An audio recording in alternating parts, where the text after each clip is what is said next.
Dude, I hear you. I hear you.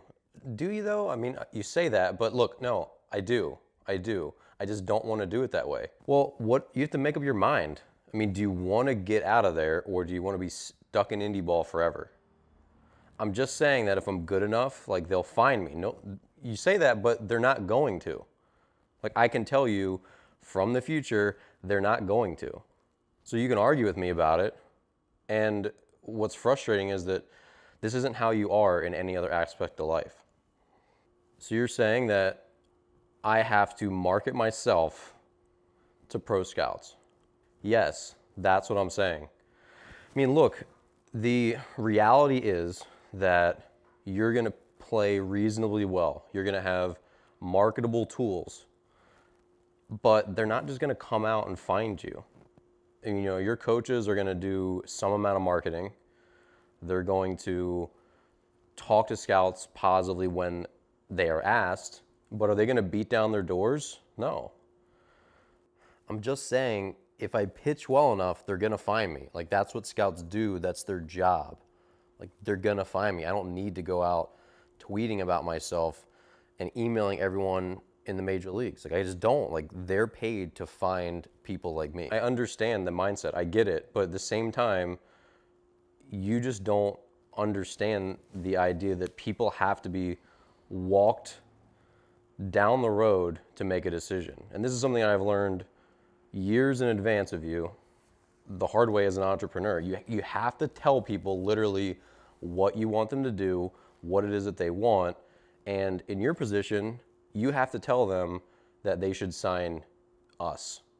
But you won't, because you're just too scared. You think that's not the right way to do it, but that's the wrong way to go about it. So look, I'm going to tell you a story. In 2014, all right, you're going to be coming back from Tommy John surgery, your second one. I know it's a shock, but you're going to be coming back from that. And you're going to be in spring training with the Somerset Patriots. You're going to pitch super well. You're going to do everything in your power to make that team. And you know what's going to happen? They're going to cut you. And then you're not going to have a team. And you're going to wander around. You're going to go to another tryout because Andy's going to vouch for you. You're going to go to another tryout and they're going to cut you too. And then you're going to be woe is me and you're going to float around for almost 2 weeks not knowing what's going to happen. And it very easily could be the end of your career. That is just where the story could end. But it doesn't, because there's a guy named Ryan who's going to come to your rescue. And he does the exact thing that you don't want to do. Okay? He markets himself. So here's the thing. You meet him in, I think it's 2010. Your buddy Asif is friends with him. And one night you're out at a bar and he just like, hey Dan, this is Ryan. Ryan, this is Dan. You shake his hand and that's it.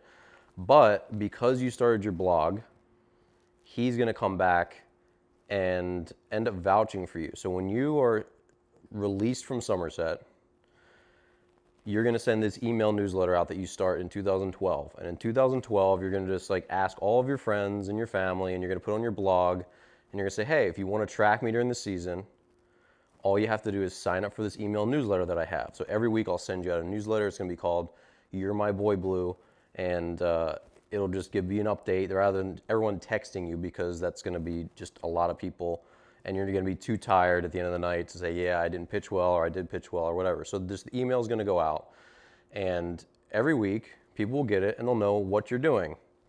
So Ryan's going to sign up for that email.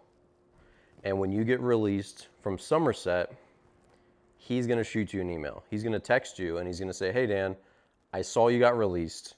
I played for Camden and I'm still pretty close with their assistant coach, Bono. So he's going to call Bono and vouch for you, and that's the reason that Camden signs you. That's the only reason that you get to continue playing baseball. You probably find some other place if you don't get signed with Camden, but the rest of your career wouldn't have been nearly as meaningful as it was playing in that city. So, but the thing with him is he was very similar to you as a player, very similar.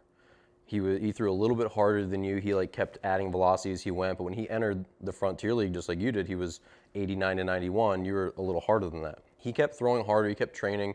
What he did that you didn't do was market himself. He got signed, I think, 3 different times out of indie ball. Might have been twice, but he got signed at least 2 times out of indie ball. He got bounced back in, but he got 2 different chances to get out.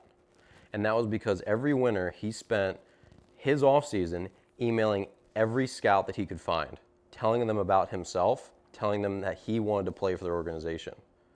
So he put himself out there, which is exactly what you don't want to do, which you think they'll just find you, but he didn't do that. And when he tells you that story, you feel the same way that we always feel, which is you know in your heart that you should have done that, but you don't. We never do that. And that's one of the reasons that we never get out. Can I just play the game? I mean, why do I have to be a salesman? I hate making sales. I don't want to do it that way. I just want to pitch. And I just can't understand your attitude about it, because with everything else in life, you started a business just like at the seat of your pants. You learned to do all this video editing. You write 2 books before you write 1 book before you're 30, or your second book's almost done. You do all these things where you just like jump in head first. You're not afraid to do it, and you're not afraid to put yourself out there. But in the most meaningful 2 decades of your life, at the very end, when you really need to push someone to give you a chance, you refuse to do it. And it just doesn't make sense. It's not like you, but it ends up really costing you in the end. I don't know. I don't know if I'm afraid of that. And understand, I didn't have any regrets. There was nothing. As we look back, there's like little things that just like don't matter that you wish you would have done differently, but there's nothing you really left on the table except that. This is like the main regret. And it's completely within your power. And it's hardly even putting yourself out there. You write an email to 30 scouts. Like, the worst that happens, they don't reply back. And I don't know if that's what you're afraid of, but if they don't reply back, it's the exact same as you never sending those emails.